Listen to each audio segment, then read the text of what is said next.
Hello and welcome to the Money Talk COVID-19 Daily Bulletin for Thursday, June 11th. I'm Anthony Okolia.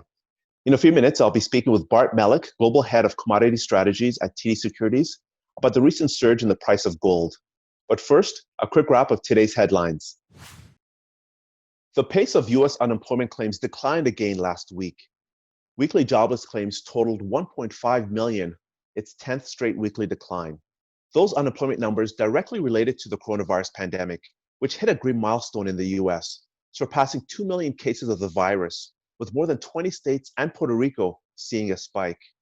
The European Union says it's planning to file formal antitrust charges against Amazon over the e-commerce company's treatment of third-party sellers. More merger news. Grubhub agreed to combine with Europe's Just Eat Takeaway.com in an all-stock deal worth $7.3 billion, turning its back on Uber Eats after weeks of failed negotiations. Finally, the Magical Kingdom is coming back to life. Walt Disney plans to reopen the original Disneyland in California on July 17th, the 65th anniversary of the park's opening. And that's a wrap of today's headlines. Next, my conversation with Bart Mellick. Bart, so as of this morning, markets are falling, but gold is up. Can you explain that dichotomy for us? Well, certainly, gold tends to do better when risk appetite moderates. Over the last several days, we had an extremely strong equity market, and gold wasn't particularly doing, stellar things. Now that we had a shift, where now we're seeing a pretty significant sell-off on the S&P, gold is seen more of a safe haven, and we're also seeing interest rates along the yield curve drop, which is also a very good indicator for gold to move higher. And I want to touch on interest rates. Lower for longer, that's where the Fed stands right now. And with that news, we saw the price of gold shoot up nearly $25. Why did the announcement of keeping interest rates near zero until through 2022 have that effect on the price of gold? Mainly because we're expecting real interest rates to actually drop. The Federal Reserve has said that they're not even contemplating increasing rates. Well, the implication here is that a stimulus from the Federal Reserve, the central banks around the world, in fact, and governments ultimately lift the economy closer to potential. We are going to get prices moving positive. As that happens, by definition, we are going to get negative interest rates. And in terms of opportunity cost, gold is going to be very, very cheap to hold. And there are, of course, other issues and concerns surrounding debasement of currency. We're worried about massive amounts of debt. So the Federal Reserve is only one part of the story. There's also a big fiscal component that gold traders are looking at. And talk about interest rates again. In fact, rates could stay near zero beyond 2022 if the U.S. economy put it on track to achieve its maximum employment and price stability goals. What could happen to gold prices if rates remain at such low levels almost indefinitely? Our forecast right now is that as we move further into 2020, gold price moves higher. And next year, we're looking at $2,000, possibly higher. Towards the end of the year. By that time, we expect inflationary pressures to start building, not only because of the robust monetary policy, but also we believe that there are going to be structural changes within the global economy where supply chains will be brought back to developed countries from China and other places, critical things like pharmaceuticals, things like respirators, things of that nature. And we think as those supply chains get frayed a little, that will be a bit of a negative supply shock, and the central banks will accommodate. That means that we should see a significant amount of inflation pressure. Not yet, but as we move into the future. And talking about inflation, if there's no real inflation risk, isn't that a negative for gold prices?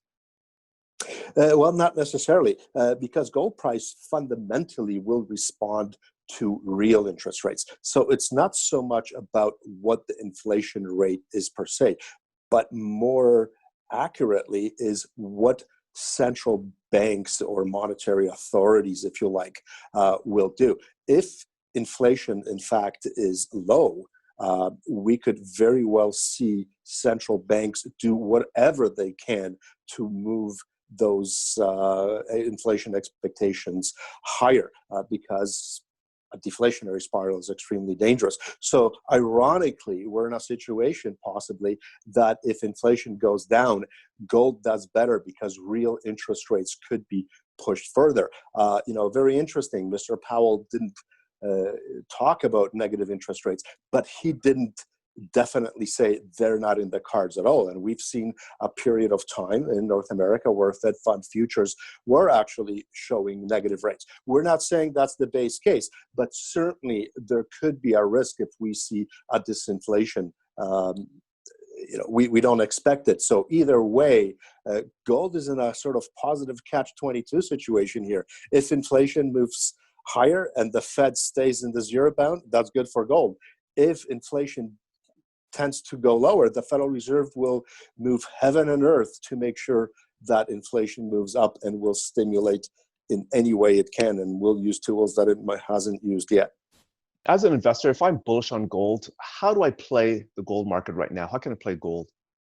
Well, I think there are several ways of course, playing it. There is, of course, the traditional way that's been around for literally thousands and thousands of years, with buying physical bullion. You can buy things like ETFs that are backed by bullion or reflect or have bullion as a security within them, and of course, mining companies, which are the producers, should ultimately have a positive beta to the underlying. And we just have a few seconds left, but we've also seen the price of oil decline significantly. Can you explain what's causing that drop? I think several things. The market was pretty much priced for perfection here. We were looking at pretty robust declines in U.S. supplies.